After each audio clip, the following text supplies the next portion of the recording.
मित्रों, समझ चैनल में आपका स्वागत है। सब्सक्राइब करें और बेल आइकन को दबाएं। उद्योग देश दुनिया का गहना, उद्योग देश दुनिया का गहना, उद्योग देश की शान, उद्योगों से ही बनती है विकसित युग की पहचान। अर्थात देश ही दुनिया के देश और दुनिया दोनों में ही उद्योगों का आज एक महत्वपूर्ण स्थान है।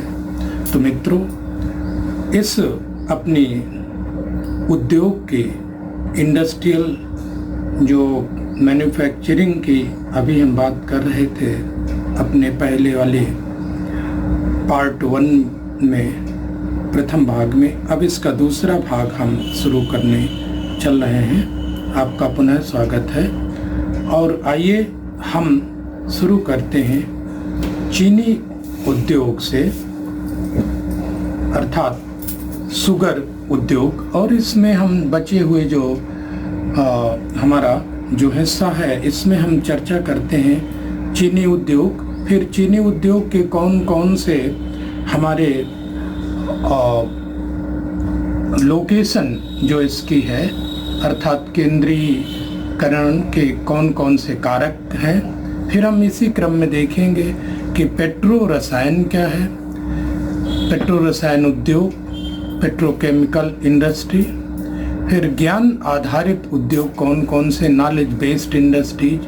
भारत में उदारीकरण, निजीकरण तथा वैश्वीकरण एवं औद्योगिकरण, विकास, लिबरलाइजेशन, प्राइवेटाइजेशन, ग्लोबलाइजेशन, एलपीजी जिसको कहते हैं, and industrial development in India.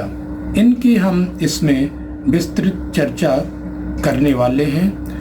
फिर इसी क्रम में हम जो है ये देखने की कोशिश करेंगे कि अन्य हमारे जो उद्योग हैं वो कौन कौन से हैं। तो आइए अब हम उसी के आगे जो छोटा हमारा हिस्सा था उसको हम लेते हैं यहाँ से, चीनी उद्योग।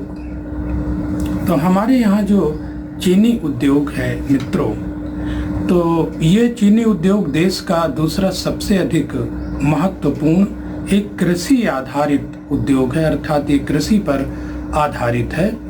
और ये भारत में, विश्व में जो गन्ना है और चीनी दोनों का जो है ये महत्वपूर्ण उत्पादक है।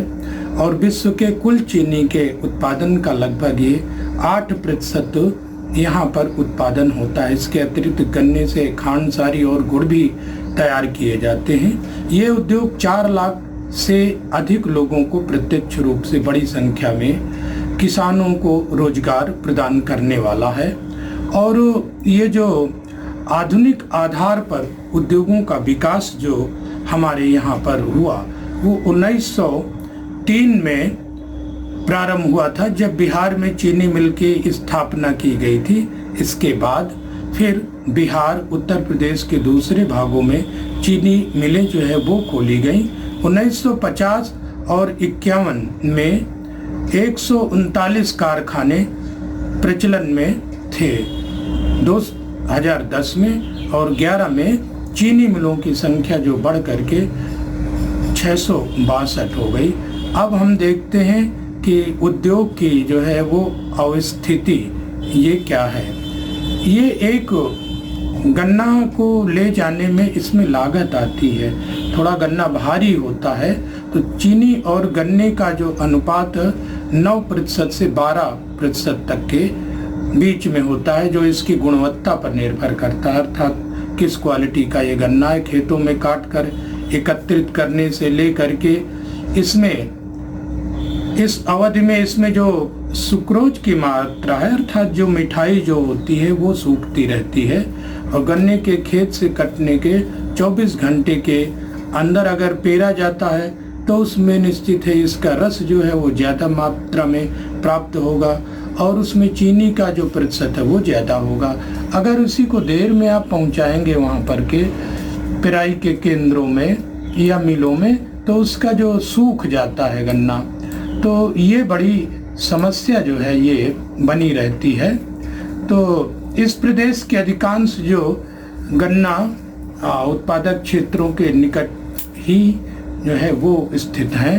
तो आइए हम इसके देखते हैं कि जो हमारी चीनी उद्योग है, तो इस चीनी उद्योग की जो है वो कहाँ पर देखते हैं कि ये ज़्यादा है और कहाँ पर ये कहाँ पर इसका जो है वो पैदावार होती है।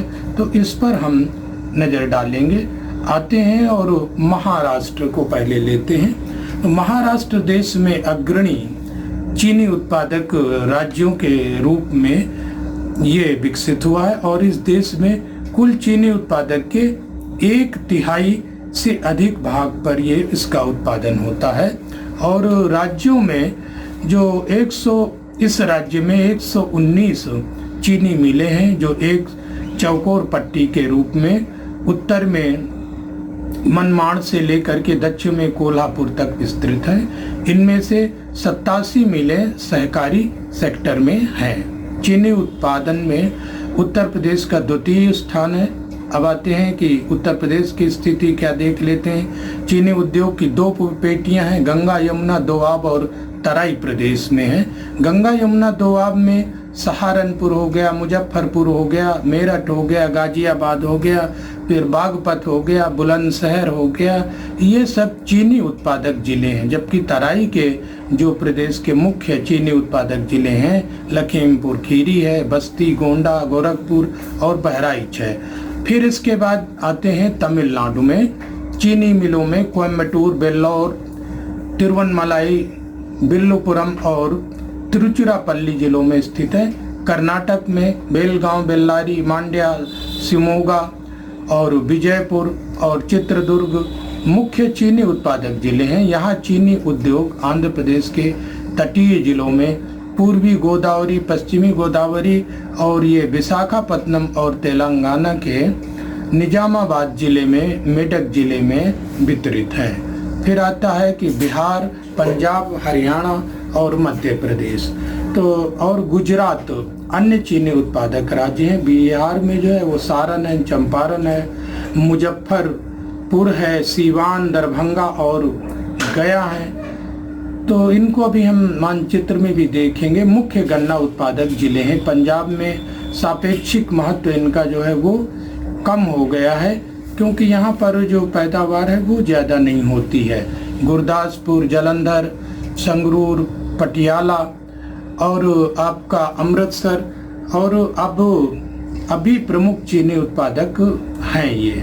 हरियाणा में चीनी मिलें यमुनानगर, रोहतक, हिसार और फरीदाबाद जिलों में स्थित हैं। गुजरात में चीनी उद्योग तुलनात्मक रूप से नया है। यहाँ चीनी मिलें सूरत, जूनागढ़, राजकोट, फिर अमरेली, वलसाड और भावनगर जिलों में गन्ना उत्पादक जो क्षेत्र हैं वो यहाँ पर स्थित हैं। अब आते हैं हम पेट्रो रसायन उद्योग। तो उद्योगों का जो ये पेट्रो रसायन है ये भारत में तेजी से विकसित हो रहा है और उद्योग की इस श्रेणी के अंतर्गत कई प्रकार के उत्पाद आते हैं।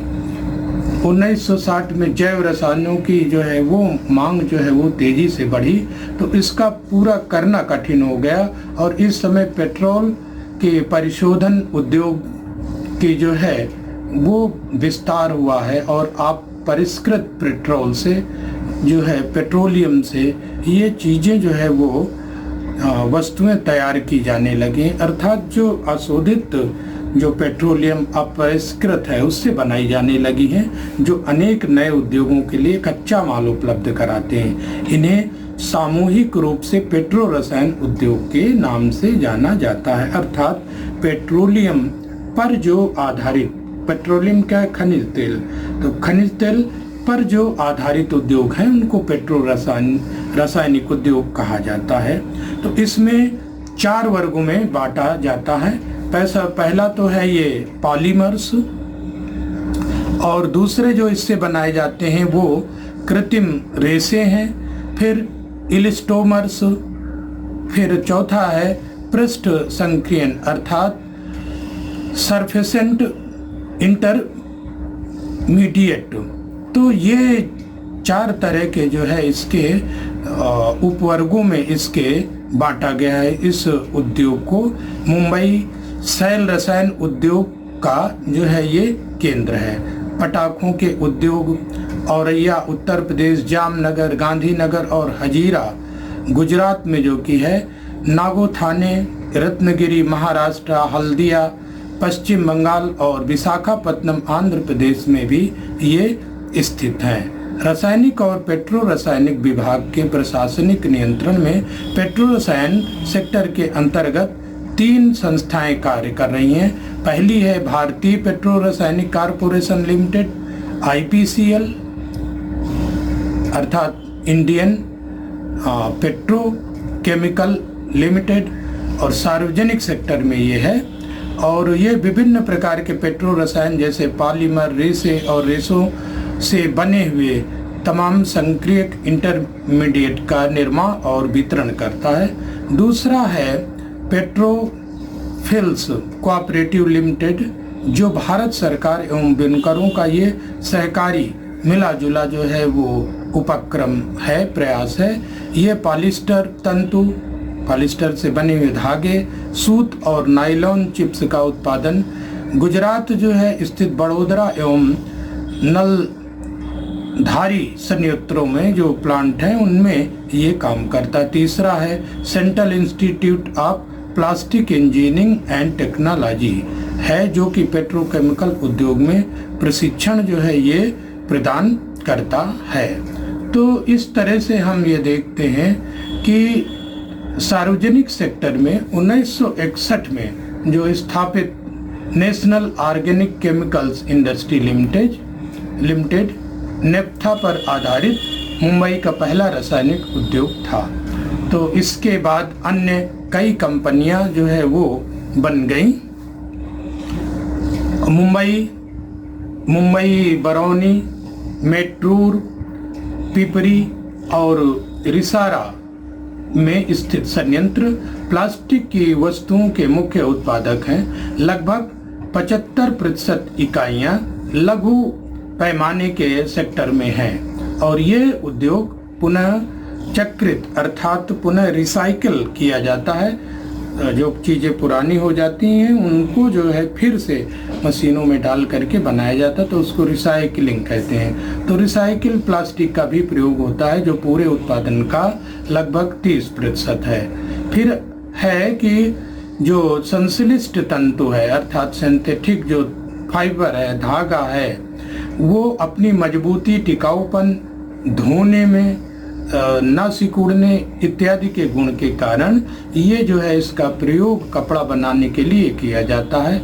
नायलॉन तथा पॉलिस्टर का धागा बनाने के संयंत्र कोटा, पिपरी, मुंबई, मोदीनगर, पुणे, उज्जैन, फिर नागपुर एवं उदना में लगाए गए हैं। कोटा और बड़ोदरा में प्राकृतिक जो एक्रिलिक कपड़े ये बनाए जाते हैं। यद्यपि प्लास्टिक हमारे दैनिक जीवन के उपयोग जो है वो का एक हिस्सा बनी हुई है और हमारे रहन सहन की जो पद्धति है उसको प्रभावित करती है, परंतु जैव निम्नीकरण का गुण न होने के कारण अर्थात इसको जो है वो नष्ट नहीं किया जा सकता है, तो इससे ये खतरा बहुत बड़ा बन गया है। इसलिए भारत के विभिन्न राज्यों ने जो है वो प्लास्टिक को बैन करने का भी काम शुरू किया है। अब आते हैं कि ज्ञान आधारित उद्योग हमारे कौन कौन से हैं। तो जैसे जो नई प्रौद्योगिक चल रही है, IT जो चल रही है, IT में उन्नति ने देश की अर्थव्यवस्था पर गहरा प्रभाव डाला है। जो सूचना औद्योगिक क्रांति ने आर्थिक और सामाजिक रूपांतरण के लिए संभावनाएं उत्पन्न कर दी हैं। तो भारतीय सॉफ्टवेयर उद्योग यहाँ की अर्थव्यवस्था में सबसे तेजी से विकसित हुए हैं। सॉफ्टवेयर उद्योग इलेक्ट्रॉनिक हार्डवेयर उत्पादन से आगे बढ़ गया है। तो इस तरह से भारत सरकार ने देश में अनेक सॉफ्टवेयर जो है वो पार्क्स का निर्माण किया है।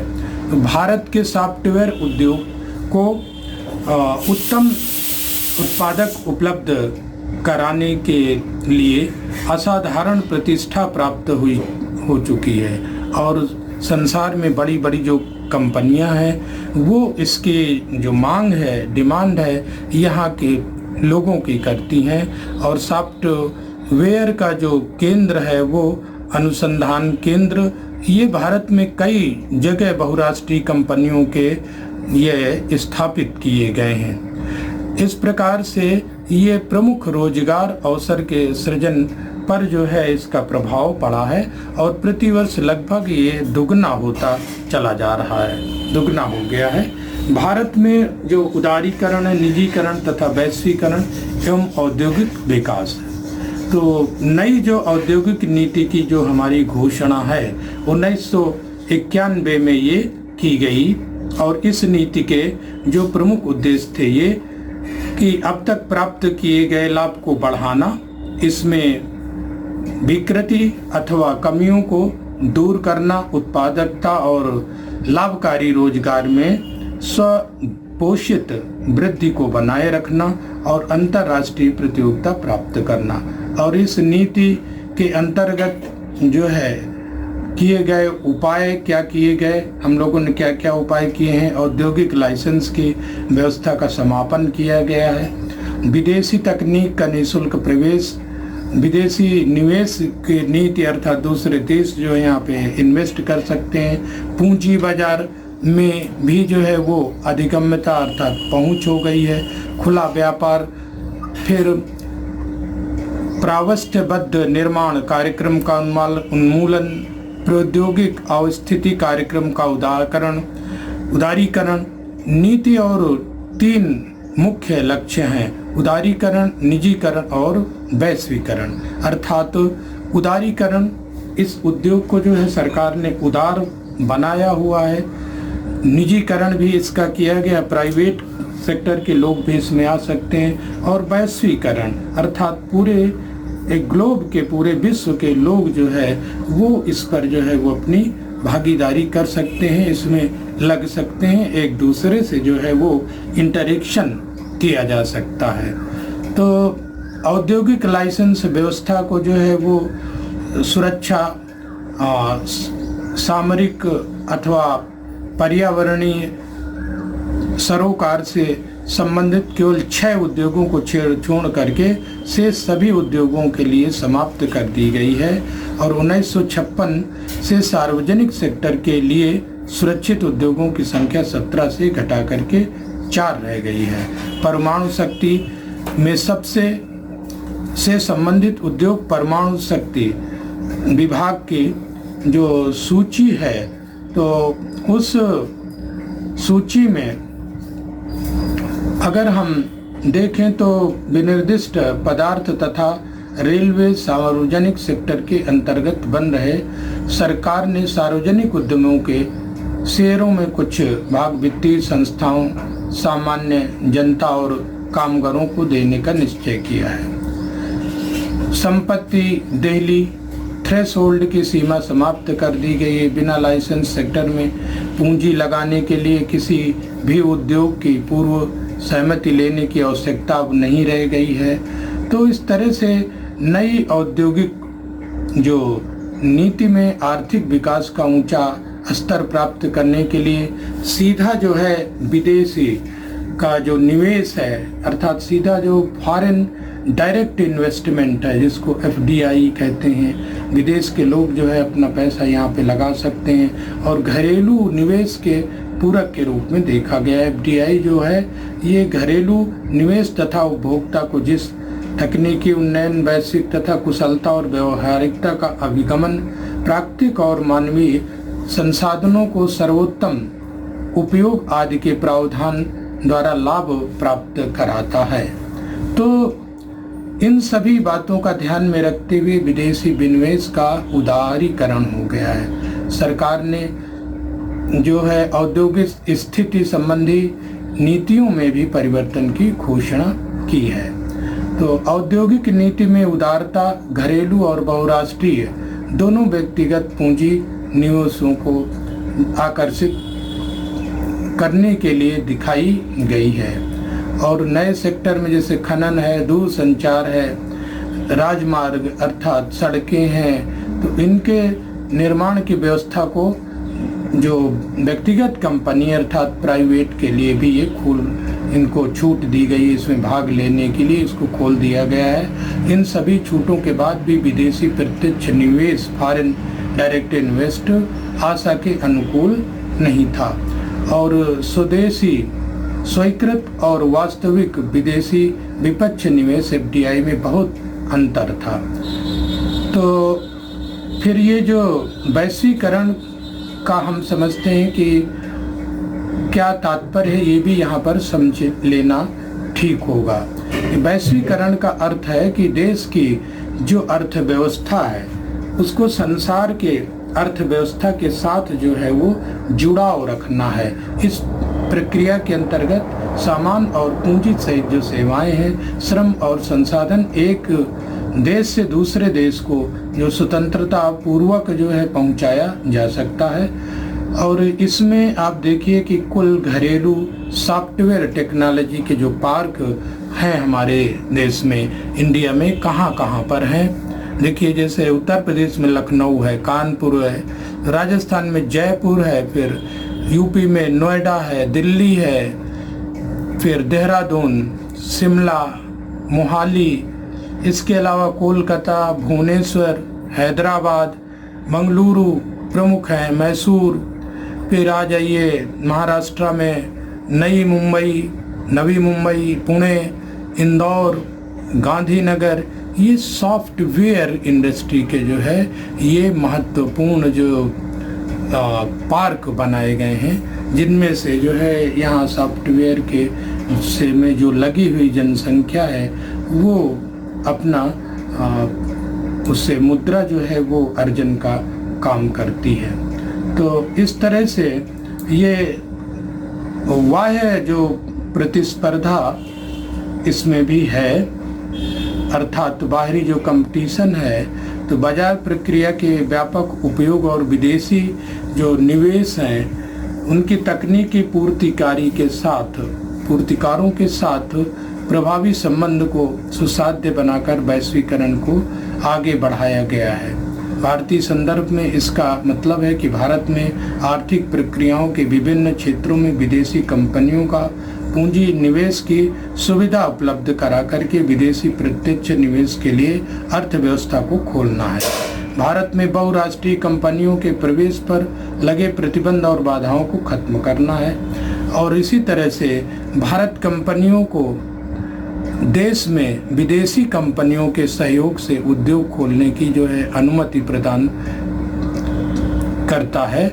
और चौथा, पहले शुल्क दर के मात्रात्मक प्रतिबंधों में कमी लाकर बड़ी मात्रा में आयात उत्पादक कार्यक्रम को कार्यान्वित करना और तब आयात करों के स्तर को ध्यान में रखते हुए उसे नीचे लाना। निर्यात प्रोत्साहन के एक वर्ग के बजाय निर्यात को बढ़ाने के लिए विनिमय दर व्यवस्था को चुनना है। तो भारत के जो औद्योगिक प्रदेश हैं, तो अब इस पर हम नज़र डालते हैं कि भारत के जो औद्योगिक प्रदेश हैं वो कौन कौन से हैं। तो हमारे यहाँ के जो औद्योगिक प्रदेश हैं, मुख्य रूप से जहाँ पर उद्योग स्थापित हैं, तो इनमें से प्रमुख हैं औद्योगिक इकाइयों की संख्या। तो इनके लिए हम सूचकांकों का प्रयोग करते हैं। औद्योगिक इकाइयों की संख्या, औद्योगिक कर्मियों की संख्या। तीसरा ये है कि औद्योगिक उद्देश्यों के लिए उपयोग की जाने वाली जो प्रयुक्त शक्ति की मात्रा है। कुल औद्योगिक निर्गत आउटपुट और उत्पादन प्रक्रिया, अन्य मूल्य आदि हैं। तो पहला औद्योगिक जो हमारा क्षेत्र है वो है मुंबई पुणे औद्योगिक प्रदेश। ये मुंबई थाने से पुणे तथा नासिक और सोलापुर जिले के संस्पर्शी क्षेत्रों तक विस्तृत है और इसके अतिरिक्त रायगढ़, अहमदनगर, सतारा, सांगली और जलगांव जिलों में औद्योगिक विकास तेजी से हुआ है। और इस प्रदेश का विकास मुंबई में सूती वस्त्र उद्योग की स्थापना के साथ प्रारंभ हुआ। मुंबई में कपास के पृष्ठ प्रदेशों में स्थित होने और नम जलवायु के कारण मुंबई में सूती वस्त्र उद्योग का विकास हुआ था। और 1869 में स्वेज नहर के खुलने के कारण मुंबई पत्तन के विकास को और ज़्यादा प्रोत्साहन मिला। यहाँ से इस पत्तन के द्वारा मशीनों का आयात किया जाता था। इस उद्योग की आवश्यकता की पूर्ति के लिए पश्चिम घाट प्रदेश में जल विद्युत शक्ति का जो है वो विकास किया गया। अब आते हैं कि औद्योगिक प्रदेश और जिले, तो इसमें मुंबई पुणे प्रदेश, इसमें से यही जो हुगली, बेंगलुरु तमिलनाडु, गुजरात प्रदेश, छोटा नगर नागपुर प्रदेश, ये सब औद्योगिक प्रदेश हैं जो कि प्रमुख है। विशाखापत्तनम, गुरुग्राम ये दिल्ली मेरठ, कोलम तिरुवनंतपुरम प्रदेश। दूसरा जो औद्योगिक प्रदेश है अर्थात तो छोटे हैं, ये लघु वाले हैं, छोटे ये हैं अम्बाला, अमृतसर, सहारनपुर, मुजफ्फरनगर, बिजनौर, इंदौर, देवदास, उज्जैन, जयपुर, अजमेर, कोल्हापुर, दक्षिणी कन्नड़, उत्तरी मालाबार, मध्य मालाबार और आदिलाबाद, निजामाबाद, फिर इलाहाबाद, वाराणसी, मिर्जापुर, भोजपुर, मुंगेर, दुर्ग, रायपुर, फिर बिलासपुर, कोरबा और ब्रह्मपुत्र घाटी आदि। तो ये औद्योगिक जो है वो ये अन्य औद्योगिक जो जिले हैं उनको देख लें। ये 15 हैं जहाँ पर छोटे छोटे और उद्योग हैं। ये कौन कौन से हैं, प्रत्येक राज्य में ये हैं। अपने यहाँ उत्तर प्रदेश को अगर आप देखें तो कानपुर है, फिर हैदराबाद है, आगरा है, नागपुर है, ग्वालियर है, भोपाल, लखनऊ, जलपाईगुड़ी, कटक, गोरखपुर, अलीगढ़, कोटा, पूर्णिया, जबलपुर और बरेली, ये औद्योगिक जिले हैं। और इस मानचित्र में आप मुख्य औद्योगिक जो क्षेत्र हैं वो हमारे देख सकते हैं। जैसे ये गुरुग्राम दिल्ली मेरठ का क्षेत्र है, फिर ये गुजरात का क्षेत्र है, इसी तरह से मुंबई पुणे का क्षेत्र ये है, फिर बेंगलुरु तमिलनाडु का ये क्षेत्र, विशाखापत्तनम गुंटूर का क्षेत्र है, और ये छोटा नागपुर, ये छोटा नागपुर का जो आपका पठार है वहाँ पर ये तो इस तरह से ये हमारे प्रमुख जो औद्योगिक ये क्षेत्र हैं। तो पहला वाला जो हम लोगों ने देखा, इसके बाद हम दूसरा जो इसको देखते हैं, सूती वस्त्र उद्योग के विकास के लिए रासायनिक उद्योग भी विकसित किया गया है मुंबई हाई में पेट्रोलियम क्षेत्र और नाभिकीय ऊर्जा संयुक्त की स्थापना भी जो है ये इससे इसको बल मिला है।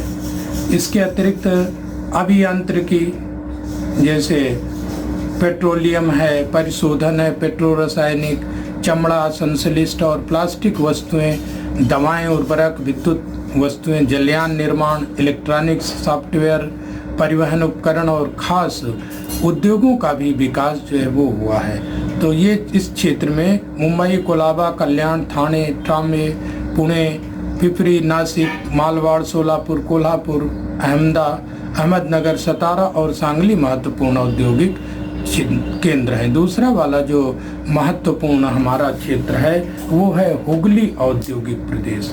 हुगली नदी के पर ये बसा हुआ है और ये प्रदेश उत्तर में बांसबेरिया से दक्षिण में बिडला नगर तक का ये फैला हुआ क्षेत्र है और 100 किलोमीटर में ये फैला है। उद्योगों का विकास जो है पश्चिम में मेदिनीपुर में भी जो है वो हुआ है।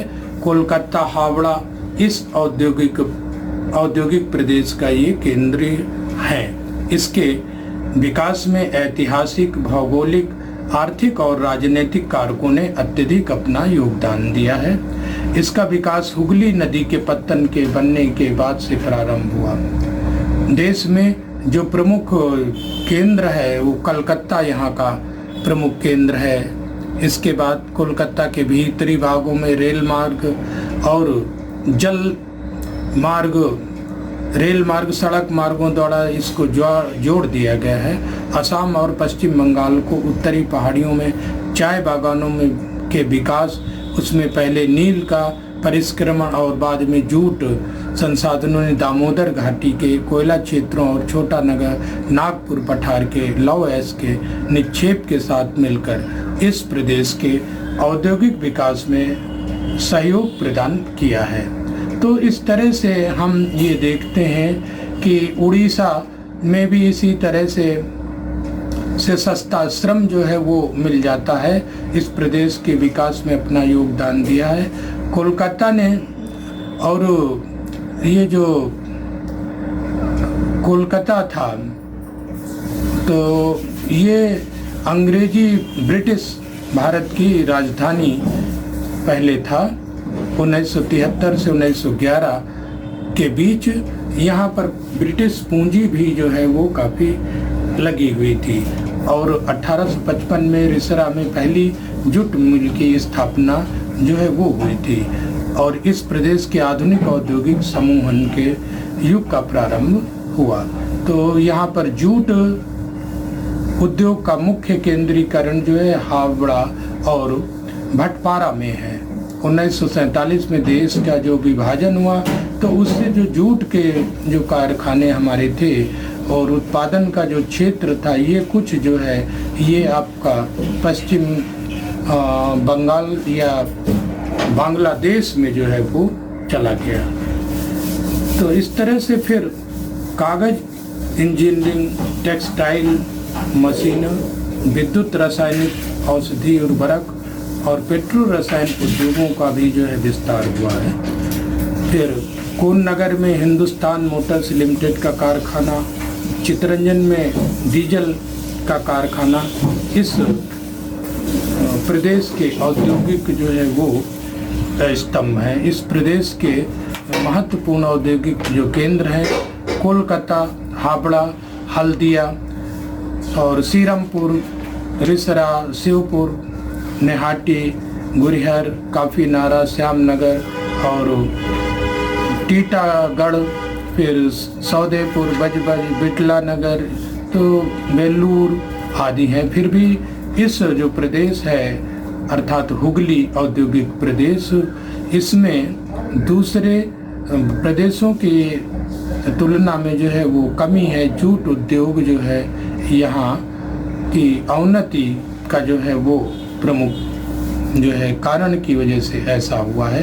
जो तीसरा हमारा क्षेत्र है वो बेंगलुरु चेन्नई औद्योगिक प्रदेश है। स्वतंत्रता के बाद से तो इसमें जो है तीव्रता से विकास हुआ है। 1960 तक केवल जो बेंगलुरु, सलेम और मदुरई जिलों तक सीमित था, लेकिन अब ये तमिलनाडु के वेल्लूरपुरम को छोड़ करके लगभग सभी जिलों में ये फैल चुका है। कोयला क्षेत्र से दूर वो पायकारा जल विद्युत संयंत्र पर निर्भर करता है जो 1932 में बनाया गया था। कपास उत्पादक क्षेत्र होने के कारण सूती वस्त्र उद्योग ने सबसे पहले पैर यहाँ पर जमाए थे। सूती मिलों के साथ ही करघा उद्योग का भी तेजी से विकास हुआ। अनेक जो यहाँ पर भारी उद्योग वो बंगलौर में एकत्रित हो गए हैं। वायुयान, HL, मशीनी उपकरण, टेलीफोन और भारत इलेक्ट्रॉनिक इस प्रदेश के औद्योगिक स्तंभ हैं। टेक्सटाइल, रेल के डिब्बे, डीजल इंजन, रेडियो, हल्की भारी अभियांत्रिकी की जो वस्तुएं हैं, रबर का जो सामान है, दवाएं, एल्युमिनियम, शक्कर, सीमेंट, ग्लास, कागज, रसायन, फिल्म, सिगरेट और माचिस, चमड़े का जो सामान है, ये महत्वपूर्ण उद्योग हैं। चेन्नई में पेट्रोलियम परिशोधनशाला और सेलम में लोहा इस्पात संयंत्र, उर्वरक संयंत्र, ये इनका अभिनव विकास हुआ है। फिर अब आते हैं, हम देखते हैं कि गुजरात में औद्योगिक प्रदेश अगला है। इस प्रदेश का जो केंद्र है वो अहमदाबाद और बड़ोदरा के बीच में है, लेकिन यह प्रदेश दक्षिण में वलसाड़ और सूरत तक और ये पश्चिम में रामनगर तक फैला है। इस प्रदेश का जो विकास हुआ तो 1860 में सूती वस्त्र की यहाँ पर स्थापना से भी संबंधित है और इस प्रदेश में महत्वपूर्ण सूती वस्त्र जो है वो उद्योग बन गया। कपास का उत्पादन क्षेत्र यहाँ स्थित है, इसलिए कच्चे माल और बाजार दोनों का इसका लाभ मिलता है। तेल क्षेत्रों की खोज से पेट्रो रासायनिक उद्योग की जो है वो स्थापना अंकलेश्वर, बड़ोदरा और जामनगर के चारों ओर हुई है। फिर कांडला पत्तन ने इस प्रदेश के तीव्र विकास में अपना सहयोग दिया है। कोयला में पेट्रोलियम और जो परिशोधनशाला ने अनेक पेट्रो रासायनिक उद्योग के लिए कच्चा माल जो है वो उपलब्ध कराया है। तो औद्योगिक जो संरचना में अब जो विविधता है वो आ चुकी है और कपड़ा जो उद्योग है वो सूती है, सिल्क और कृत्रिम जो कपड़े हैं और पेट्रो रसायन उद्योग के अतिरिक्त अन्य उद्योग भारी और आधार रासायनिक motor, tractor, diesel engine, textile मशीनें और इंजीनियरिंग, औषधि, रंग रोगन, कीटनाशक, चीनी, दुग्ध उत्पाद और खाद्य प्रक्रमण होता है यहाँ पर। और अभी हाल में ही सबसे बड़ी जो पेट्रोलियम परिशोधनशाला वो जामनगर में ही यहाँ पे स्थापित की गई है। इस प्रदेश के जो महत्वपूर्ण औद्योगिक केंद्र हैं अहमदाबाद है, बड़ोदरा है, भरूच है, कोयली और आनंद खेरा, सुरेंद्र नगर, राजकोट, सूरत और वलसाड और जामनगर है। तो अब आता है हमारा जो छोटा नागपुर का प्रदेश है, ये भी महत्वपूर्ण औद्योगिक प्रदेश है। जो छोटा नागपुर का पठार है उड़ीसा के झारखंड, उड़ीसा, छत्तीसगढ़, यहाँ पर ये विस्तृत है क्षेत्र, पश्चिम बंगाल तक ये फैला हुआ। तो यहाँ पर भारी उद्योगों के लिए जाना जाता है और यहाँ पर अपने विकास के लिए दामोदर घाटी में जो है वो कोयला और झारखंड तथा उड़ीसा में धात्विक और अधात्विक खनिज जो है वो पाए जाते हैं। तो कोयला, लौह अयस्क और जो दूसरे खनिज की निकटता इस प्रदेश में भारी उद्योगों की स्थापना को सुसाध्य बनाती है। और इस प्रदेश में 6 बड़े एकीकृत लौह इस्पात के संयंत्र हैं जिनका भी हम लोगों ने अध्ययन भी किया है। जमशेदपुर, बर्नपुर, कुल्टी, दुर्गापुर, बोकारो और राउरकेला में जो है ये संयंत्र स्थापित हैं। ऊर्जा की आवश्यकता जो है वो पूरा करने के लिए ऊष्मीय और जल शक्ति संयंत्रों का निर्माण ये के लिए दामोदर घाटी से में किया गया है। और प्रदेश के चारों ओर घने बसे प्रदेशों से सस्ता श्रम जो है वो प्राप्त हो जाता है। भारी इंजीनियरिंग है, मशीनें, औजार, उर्वरक, सीमेंट, कागज, तेल और इंजन तथा भारी उद्योग, विद्युत उद्योग इस प्रदेश के कुछ महत्वपूर्ण उद्योग है। रांची, धनबाद, चौबसा और ये आपकी सिंदरी यहाँ के जो प्रमुख जो है वो औद्योगिक जो क्षेत्र हैं। हजारीबाग और जमशेदपुर, फिर आपका ये आ गया बोकारो, राउरकेला, दुर्गापुर और आसनसोल और डालमिया नगर यहाँ के जो है ये महत्वपूर्ण केंद्र हैं। फिर अगला जो औद्योगिक हमारा प्रदेश है विशाखापट्टनम का गुंटूर प्रदेश है। ये जो विशाखापट्टनम जिले से लेकर दक्षिण के कुरनूल और प्रकाशम जिले तक ये क्षेत्र जो है वो फैला हुआ है। और इस प्रदेश का जो औद्योगिक विकास है विशाखापट्टनम और मछलीपट्टनम पत्तनों और इसके भीतरी भागों में विकसित कृषि तथा खनिज के बड़े जो संचित भंडार पर जो है वो निर्भर है।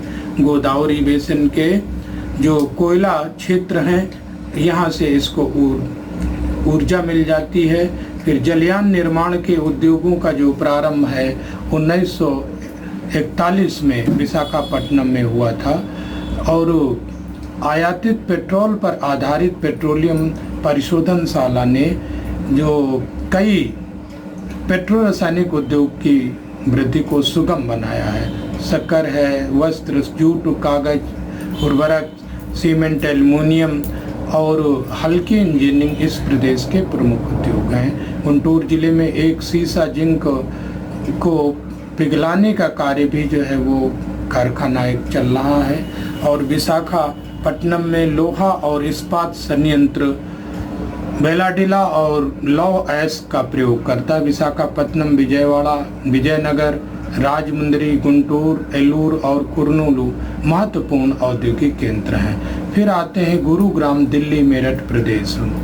और ये जो है गुरुग्राम दिल्ली वाला जो क्षेत्र है कुछ समय से बहुत तेजी से विकास यहाँ पर होने लगा है। खनिज और विद्युत शक्ति संसाधनों के दूर अर्थात यहाँ पर खनिज वो नहीं पाए जाते हैं, तो छोटे और यहाँ पर उद्योग छोटे और बाजार उन्मुखी हैं। इलेक्ट्रॉनिक, हल्की जो इंजीनियरिंग के जो सामान है, विद्युत उपकरण है, तो ऐसे उद्योगों की स्थापना हुई है। इसके अतिरिक्त यहाँ सूती, ऊनी, कृत्रिम रेशा वस्त्र, होजरी, शक्कर, सीमेंट, मशीन उपकरण, ट्रैक्टर, साइकिल, कृषि उपकरण, रासायनिक पदार्थ और वनस्पति घी उद्योग हैं जो कि बड़े स्तर पर विकसित हैं। सॉफ्टवेयर उद्योग एक नई वृद्धि आई है। दक्षिण में आगरा, मथुरा औद्योगिक क्षेत्र है और ये यहाँ पर मुख्य रूप से शीशे और चमड़े का भी जो है वो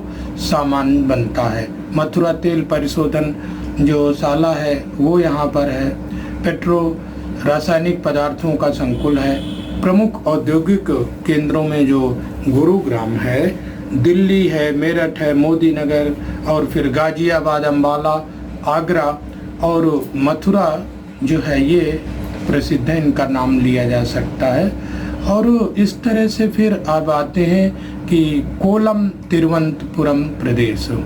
तो ये औद्योगिक प्रदेश है जो कि तिरुवनंतनगर, कोलम और अलवाय, एर्नाकुलम और जो अल्लापुझा जिलों में फैला हुआ है।